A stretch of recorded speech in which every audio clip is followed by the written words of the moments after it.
Whoa. What's up, stud? Welcome into another episode of You Heard, where celebs, athletes, and influencers tell us about their NFL fandom. In today's episode, we're joined by professional fighter Jorge Masvidal, who Dion knows and loves very much. Jorge, you fought for 20 years and you hold the record for fastest knockout in UFC history. Thanks for coming on today. Thank you for having me. So my boy Dion, I love you, bro. And I just want to take this time in public to just confess, that I used our friendship and I betrayed you, brother. I'm sorry, man. I'm sorry you took me into the temple over there and I was a spy, brother. I got all the information. I want to say to all the Buffalo fans, I'm sorry. I got all the knowledge that I possibly could. The Gatorade formulas, how many cold plunges they got. They got ping pong tables in there. I wrote it all down and I already sent it off. So I'm sorry to Buffalo Bill fans. Man, Trying to make something special in Miami. Hey, how did this friendship between Dion and Jorge start? Who wants to tell the story? Mutual friend we got in common Yeah. introduced us. Mutual. A Yeah. good friend, Juice. Juice, and then Juice to David. Juice to David. David. Well, David already. Yeah, Juice introduced you and David like that. Right. So I think Juice introduced me to David because Juice was like, "Yo, you guys are both from Jersey. You guys are the same energy. Blah blah blah blah blah." I met David. Been best friends with David for years, bro. I mean, years now. Man. My And brother. and then it went from David to, bro, come meet Georgie. And then I came and met Georgie, and Georgie was on his fight. Georgie was doing his fight for UFC. It was in Miami. And remember, I Yeah. trained and we were, I was with you but most of your camp. And we Yeah. did the plunge. You and cutting weight with me. Yeah. Dion was getting in the cold plunge and the sauna with me. I cut weight with him. And then he had his fight. Yeah, it was, and then, bro, we just been, locked in. Like, when good people and meet each other, you kind of just stick with it. Because, how I feel like in the world that we live in, right? And now we're talking to you. But we're talking to you, Mads. All right? We're talking to you. But in this world, right, when you get to a certain success point, you meet so many people. Yeah. And everybody's pulling at you, and everybody wants something. Everybody's doing this and doing that, and it was just so organic. It was so organic, so calm, so cool. We were all on the same beat, and we just kept the friendship, and it just keeps going. So, I'm thankful. I'm thankful for the Miami Dolphin. Miami Dolphin. You also went to my last fight. My boy walked me out as well last I did. fight. Yeah. That was in Cali, right? That was in Cali. I was in Cali. California. They tried to kick him out Yeah. because they him and tried to get David us, took man. over. They stood right in the front. They didn't let nobody be able to see or nothing. They just stood there. Nobody could move these guys. It was funny to see. And we was gonna do some things out there too. You were getting ready to jump in? We was about to get We were tussling enemy out there. territory. You would have seen D-Dawk on TMZ with the right elbow and the left knee. I'm telling you, we were about to get the tussling with the Diaz crew, man. But it's all love. It's all love. Jorge, you've got the Miami Dolphins gear on. You're rocking it. A tough start to their season. So I'm gonna say, do you wanna come over to the dark side? No, look, I ride with Dion's team when the Dolphins is out, or with Dave's team, depending which one's in there. Those are the teams I go with. So I'm already honorary Bills fan for life. It's just that when the Dolphins are in there, that's my number one. Dave knows it. He tries to recruit me all the time too, and it's like, Dave, what's up, man? And Dave played for the youth, so he knows. So I sit with my Dolphins, and then if they get out because of some crazy happens, because they're like the best team, then whatever. Bro, let's keep it fun, Yeah, bro. but for real, what we're on the subject, let me say something. Yeah. What the going on with the dog? Every time we get someone good, immediately they get sent off. We still got the cheetah. They can't do nothing for our boy, man. Shout out to the cheetah because he's a beast, and there's a lot of beasts on the team. But really, man, we need some love down here. We need some. I don't know what needs to happen, but we need to get some of these good players and keep them. If you could pick one player to play on the Bills, or two players, or three, who would you pick to come right now? Play on the Bills or play on the Dolphins? No, to play on the Dolphins right now. Take your pick. I pick you and David, brother. The besties. The besties. He's all about his friends. Yeah, bro. He's a guy. Hey, yo, question, bro. So like, let the world know, right? How did that all start with like you and Kimbo and fighting in that world? Like how did that come about, right? Like, cause people know, but people really don't know. Like, how did that initially kick off? How did you get your foot in there? How did you start that journey? Okay. So me and Kimbo were not too far apart from the same neighborhoods. So obviously I knew about Kimbo growing up. He was already, besides being an internet sensation, it was like pretty known, you know. He wasn't too far from where I live, so it was known the activity was happening, these organized fights and stuff. And one thing led to another. We ended up at the same gym, and we were training. My people that were at that gym asked me, go, "Hey man, we got this dude, and we'd like him to give him a shot in your backyard." And they saw me working out a couple times. They liked what they saw, and they talked to the guys. They go, "Yeah, we like him. We're gonna put him on." So a lot of time went by. Like a lot of time went by. I remember, maybe I don't know, 5, 6 months. I didn't even think it was gonna happen. I get a call. Hey, you still want to fight? I was like, yeah, hell yeah. All right. Maybe in 3 weeks, you ready? Yeah, hell yeah, I'm ready in 3 weeks. Okay. No more nothing, right? Because back then, this was super duper illegal. It was very, very on the hush. So it was like, they didn't even want to even text about it. They didn't want to leave no clues, no paper trails. So 3 weeks go by and I'm just hanging out. And I was literally getting food at McDonald's. Wow. And they called me, yo, we're gonna rock and roll. We're gonna be in about 2 to 3 hours. Here's the address. Meet you there. I was like, what? Okay, cancel the order. I go to the gym. I grab my mouthpiece, get all my stuff, and take off over there. I get there. There's already like a crowd of people, and I'm like, wow, this literally in the middle of the hood, and there's already like, I don't know, 20, 30 people there. I thought it was gonna be more on the deal, you know. And I'm thinking I'm gonna go first, right? And they go, no, Kimbo's gonna fight first. I go, no way, Tough. Kimbo's gonna fight first. I was like, that's nuts. I thought I would fight first, or all the other guys, and he'd be the main event, you know. So I'm like kind of warming up, loosening up. Kimbo rolls up an Escalade. The doors open, more smoke than you've seen in a smoke machine. This smoke, this comes out all brolic, how he always looks. Takes his gold chains off, puts it to his boy, gets in there. Let's run it. Puts the fist up, takes Buddy out like in 2, 3 minutes. And then after that, I'm thinking, all right, so I'm gonna go next, right? And I'm like, that's pretty crazy. I just got to see Kimbo fight live finally, you know, doing my thing. And I'm like, am I next? And the guy goes, the guy you're gonna fight, he's gonna fight somebody else, and then he's gonna fight you. I go, what?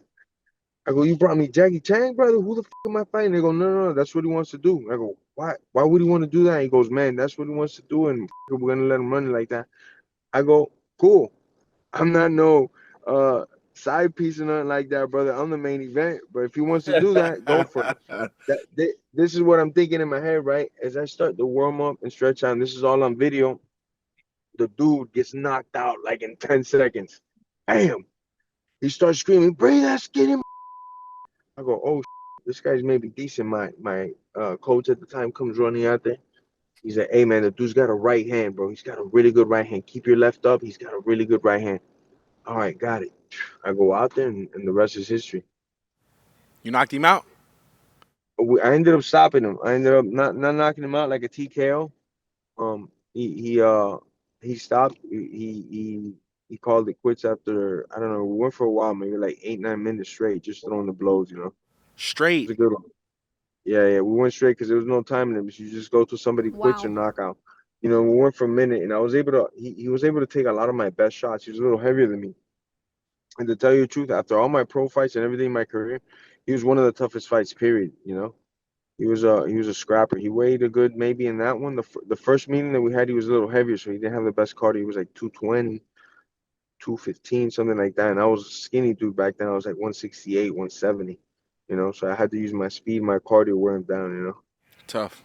Which NFL player do you want to see in the ring? No. Oh, No way. Dion. Okay, why? Why? Not against me. No, not against me. No, I of No, would, course not not. I against think you. But why do you want to see Dion? because of his physicalities. You know, his arms are like an octopus. You know, look at him. Look at this thing. You know, he's got he's got a real good balance for a big guy. He moves freakishly good, and he trains often. You know, he trains his hands for as part of his cardio, so his hands are pretty sharp. He knows what he's doing there, and the physicalities that he has from just fighting so long. If you just show him some basic defensive wrestling movements and some a little bit adjust his offense as well wrestling, he'll be hurting people, man. Ooh. So are you training Dion, and then who is Dion taking on? We're not I don't know if we can say now, but there's a special somebody we've been getting ready for. If they I don't know that's I'm not the Yeah, you promoter. know, I'm just a I actually trainer. have a If Dion wants to drop the name, he could I drop it. actually But have a video. we've been getting ready. We've You been know, getting I ready actually for have it. Buddy. You know, so Where is this at? Maddie, please ask my guy one more while I Okay, find this. while Dion 'Cause look at finds this, how have you seen the UFC crossover with the NFL? I feel like more and more you're starting to see different NFL players kind of show some love for UFC, show some love for professional fighting.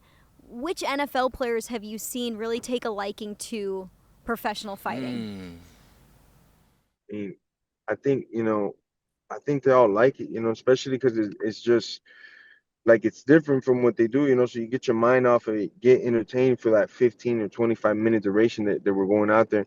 And obviously if you like football, you're not timid with impact in any way, shape, or form. You know, it's like you kind of crave that impact, that and fighting is like it gives it to you the whole time. You know, you get to just see some raw ass shit, you know, the world's best fighters throwing down. I mean, it's the funnest sport for me to watch always. Love it. Okay, Dion, you got that video? Do I have this video? You remember this? Trying to get a sparring match with Maxx Crosby. I've been tweeting at him. I've been poking and popping. I think that it would be super cool if you got involved with Crosby and I got Jorge, which I'm big friends with, and we could, coach to coach, spar to spar, and buzz to buzz. I'm gonna pop up Yeah. in Vegas and pop my mouth, and we're gonna have to put them gloves on, and we're gonna do it. If it's just a friendly spar, we got headwear, we got 16-ounce gloves. We do maybe 4 3-minute rounds. Yeah. I think that's a This'll be great good. idea. UFC PI right down there in Vegas, they have everything set up, and I know Dana's always down for some like that. So I think that's a great idea. I think we got to set that up. I think it's a I'll put win. I think it's a win. Okay, so Jorge, I'll you're put the training bag on Dion. my boy, man. put the And house on him. Sugar Sean O'Malley is training Yeah. Maxx Crosby. That's how I feel. And Max is a good fighter. Like Max fights. Max trains. So I respect it. And I would love to just, see how it goes. Big Snow. I got a nice right hand. Mesa. Duck. Bob and weave. It's the size, his size and his hand-eye coordination is what's really freakish. I think You know why That's he what keeps sets him saying that, apart. right? Why? And the world probably is like, why does he keep saying that? It's because I whooped this guy's. You didn't whoop nothing. You didn't wait. You didn't watch him out. In Yeah, the you locker beat me, room. but you didn't whoop me, dog. Ping pong champion Snow whooped my boy, whooped him, and he has a ping He pong did table whoop at the me, man. crib. I think the He did first whoop time me. that we played, he beat me at the crib, but there wasn't a lot of room, but it was like he just bought a ping pong table, just threw it in a dining room, like cool. So it was like I didn't want to break no glasses or break like none of his trophies and stuff. Like he got all this memorabilia, but I took him in the locker room. What? Dog walk. He had not dog whoop. He beat me, and Sent he him came back back. to three. Sent him I back had to him the 305 with the L. I had him 17-14, and he came back on me. I couldn't believe it, man. It's He like, ain't gonna yeah, play. No, he held it down for the locker room. 100%. At the I had to same do my time, thing. at the same time, right? Because I've been part of a team, a camp for a long time. There's a psychology where someone's competing, you always let them win. I was like, Dion's got a big game. I'm not gonna do this to him. I took him to seven. I man. took him to 17-14 to let him know, like, dog, I could have done you like that, and then magically he just took over. Come on, Dion. That's psychology, bro. I wanted to go in that game, So my dog gave me a gift. Dion, why do you think NFL players are so interested in the professional fighting realm? Because it's a contact sport. Football is one of the only gladiator sports that we're allowed to be gladiators outside of physical fighting, right? I guess hockey too, but this is a gladiator sport. Like football, there's contact every single play, right? Like you don't slide down the hockey ring or something like that. Like you're physically getting hit every single play, except the quarterback if the O-line is doing the right thing. But I think it's just in our nature. It's just in our nature to want to fight and to want to be aggressive and physical. Physical. Like that's just boys will be boys. That's just what we do. And I love it. I love it. You got wrestling Wednesdays and shoot, you spar on Fridays and you hit the mitts and you do everything every day of the week. And I think guys just enjoy being physical. Okay, enjoy being Yeah. physical, the fact that it's a gladiator sport. Let's transition this into professional fighting. Jorge, what is something in terms of skill set that professional fighters have that no other professional athletes can touch? I'll be quite honest. Humility. And I'll explain in depth why. Take your favorite fighter, for example, right? Who's your current favorite fighter? I like Holloway. Let's I say like I like Volk. I like Izzy. Like all these Volk, guys are dope. Volk, Izzy, any of those guys that you mentioned, and myself included, especially.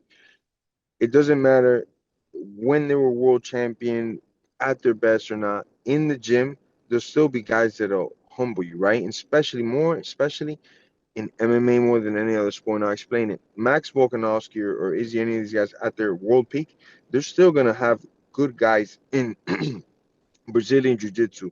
And there'll be a day of just Brazilian Jiu Jitsu. And there'll be a guy that's a 3-time world champion that'll take over the room and it'll just be a tidal wave. And yeah, he might catch you, he might beat you, he might outdo you. So you got to be able to have that reset, like, all right, it's cool. No problems. It's practice. It's not a fight. I might have got whooped today. I might have got tapped 10 times in a practice, but it's all good. I'm gonna hit the reset button and go. And that's just something that we got to learn in the sport, because then the next day you might be in kickboxing class, as Dion knows, and you're going with like a 3-time Holland national champion that's just been kickboxing since he's the age of 5, and all he does is kickboxing. And now you lose on Tuesday, you get your butt whooped in kickboxing. You're like, man, this MMA might not be for me. And then you go to Wednesday's wrestling practice, and you got a 2-time world champion in front of you that you're doing wrestling practice with. You're not getting no takedowns that day either. You can't give up. You can't quit. You got to just, bite down on that mouthpiece a little harder, push a little further, and get after. So I think in our sport, that's something that a lot of us have, is like that what would you call that? Humility, or Mm-hmm. I don't know, That fight within. Yeah. grit. Some grit inside, some grit mixed with humility. A lot of that, like, you might have got me today, but I'm gonna come back. Mm-hmm. Speaking of some fighters out there, do you have a young UFC fighter that you're a big fan of right now? Oh, yeah, I'll be calling a lot of guys, but a younger one that's in the rankings right now that's not a big household name is David Martinez, the Black Spartan out of Mexico. He Ooh. just won a huge fight against Rob Font. I think I forgot his ranking before, but Rob Font was very high up there, like 2 or 3, and he had a spectacular fight. And I've been talking about this guy for a while. I actually got the pleasure of training with this guy a lot of times, and he's a real threat. Obviously everybody knows him now. Ilya's another beast. It's a killer. Pantoja at 125 is the killer that nobody knows, like as a mainstream. But Pantoja 125 is maybe the best pound for pound guy right now. 5 title defenses, I think 5 finishes. That is insane. That is mind blowing numbers. Truly one of the best fighters right now out there. Also happens to be from American Top Team. American Top Team is like kind of like the Buffalo Bills. You can ask my boy Dion. We got all the belts, all the weights, all the greats, all the goats come from one gym, American Top Team. I Just love gotta it. I get love it. everybody. Okay, Dion, you talked about cutting weight with Jorge. Yeah. Yuck. Fighters, when they cut weight, I mean, it's on. You have to do a lot. You have to be super strict about what you're doing. What did that look like when you guys did that together? It looked like a lot of training and no eating. A lot of training and eating like 100-pound guy.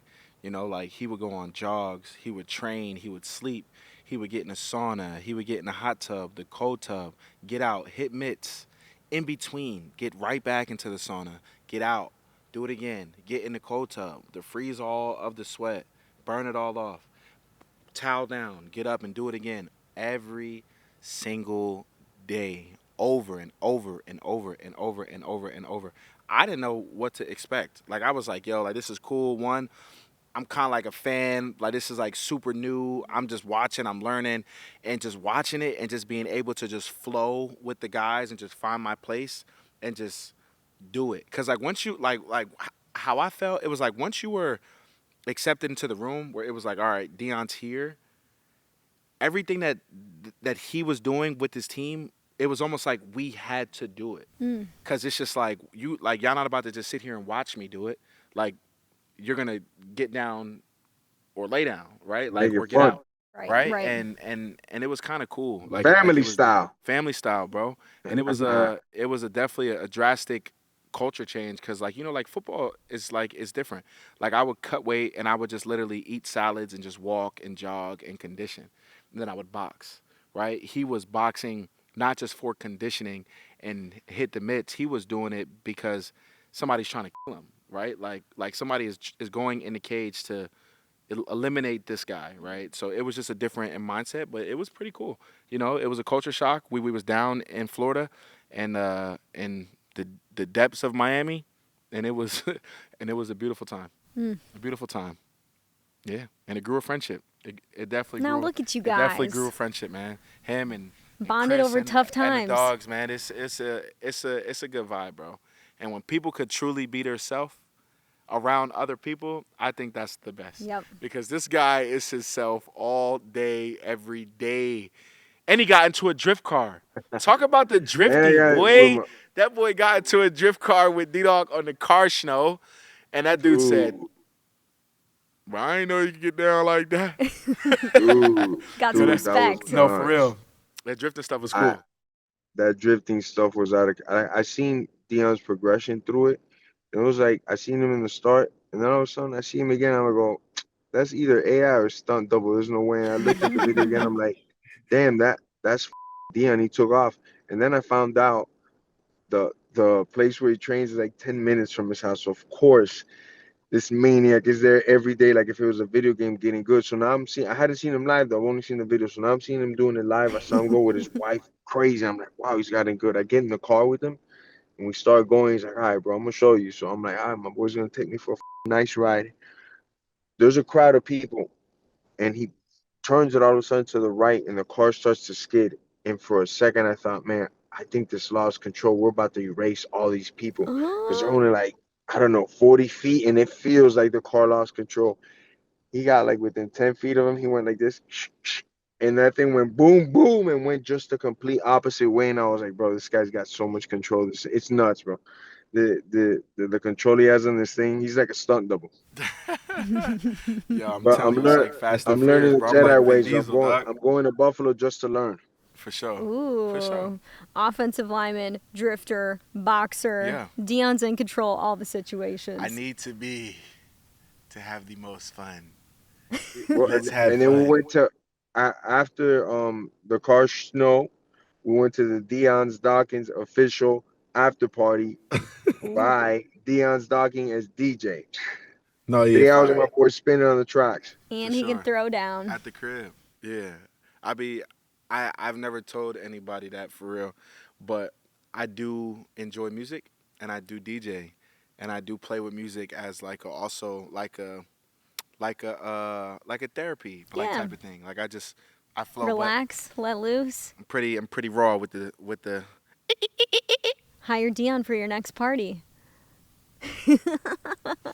Jorge, thank you so much for coming on and talking with us and supporting your Miami Dolphins here for week 3, Thursday night football matchup with the Bills. We'll see what happens in this one, but we're riding Bills. Oh, let's go. I got you with me, dog. My Jesus. God bless both of you. Jesus. I love you. My dog. We'll see you up in Buffalo soon enough. God bless.